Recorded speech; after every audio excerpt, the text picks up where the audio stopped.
Teachings of Gita. जाने नरक के इन 3 द्वारों से कैसे बचे। अगर आपको अपनी जिंदगी को बेहतर तरीके से जीना है तो आपको गीता के इन उपदेशों को अपने जीवन में जरूर समाहित करना चाहिए। भगवान कृष्ण की लीलाओं के बारे में तो सभी जानते हैं। पुराणों में भगवान कृष्ण की बाल लीलाओं से लेकर कुरुक्षेत्र के मैदान तक कई कथाओं का वर्णन मिल जाता है। मगर महाभारत के युद्ध के दौरान भगवान कृष्ण ने पांडव अर्जुन को जो उपदेश दिए वह आम लोगों की जिंदगी में भी कितना असर डालते हैं, यह बात बहुत कम लोग ही समझ पाते हैं। इन उपदेशों को श्रीमद् भागवत गीता में पढ़ा जा सकता है। इस किताब में श्री कृष्ण के बताए उपदेशों को अगर आप अपने जीवन में लाने की कोशिश करते हैं तो आपको कई फायदे मिलेंगे। चलिए आज हमें आपको ऐसे ही 5 महत्वपूर्ण उपदेशों के बारे में बताते हैं। कुछ लोग होते हैं जिन्हें हमेशा लगता है कि लोग उनके विषय में ही बातें कर रहे हैं।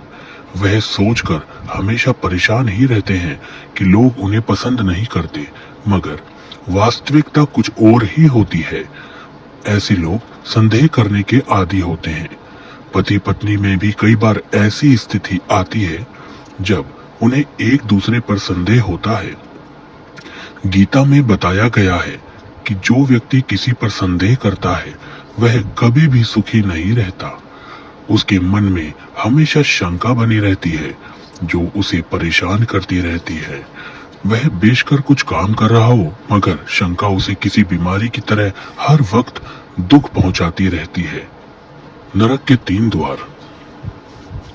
आम जीवन में हम हमेशा ही मोक्ष और नरक की बातें करते हैं, मगर क्या आपने कभी स्वर्ग या नरक देखा है? यह हमारी मनोस्थिति ही है जो हमें स्वर्ग और नरक का अनुभव कराती है। मगर आपको किसी चीज का लोभ है या फिर आपको बहुत गुस्सा आता है या फिर आप वासना के शिकार हैं, तो जान ले कि यह तीनों ही नरक के द्वार है। जहां लालच आपको अपनों से दूर करता है, वहीं क्रोध आपको रोगी बनाता है और आपके बनते कामों को बिगाड़ता है। इतना ही नहीं, वासना आपको मनुष्य ही नहीं रहने देती, जिससे आपका नरक में जाना निश्चित हो जाता है। क्या आपको पता है कि आपको शोक कब करना है? शायद नहीं। अमूमन लोग तो शोक करते हैं जब वह किसी ऐसी चीज को खो देते हैं जिसका नष्ट होना तय होता है। ऐसी चीजों पर शोक मनाने का क्या फायदा जिनका नष्ट होना तय है। कोई मनुष्य अमर नहीं है, सभी की मृत्यु तय है। इसलिए किसी के दुनिया को अलविदा कहने पर शोक ना मनाए।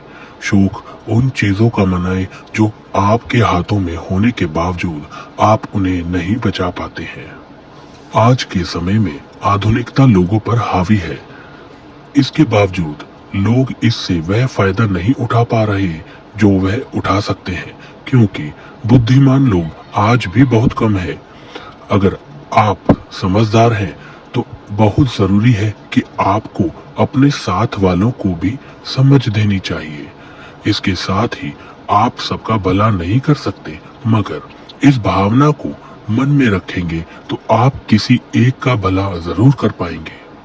गीता का सबसे महत्वपूर्ण उपदेश यह है कि जो व्यक्ति मृत्यु के समय ईश्वर को याद करता है और उसके मन में सभी के लिए अच्छे भाव होते हैं, वह हमेशा ईश्वर को प्राप्त करता है।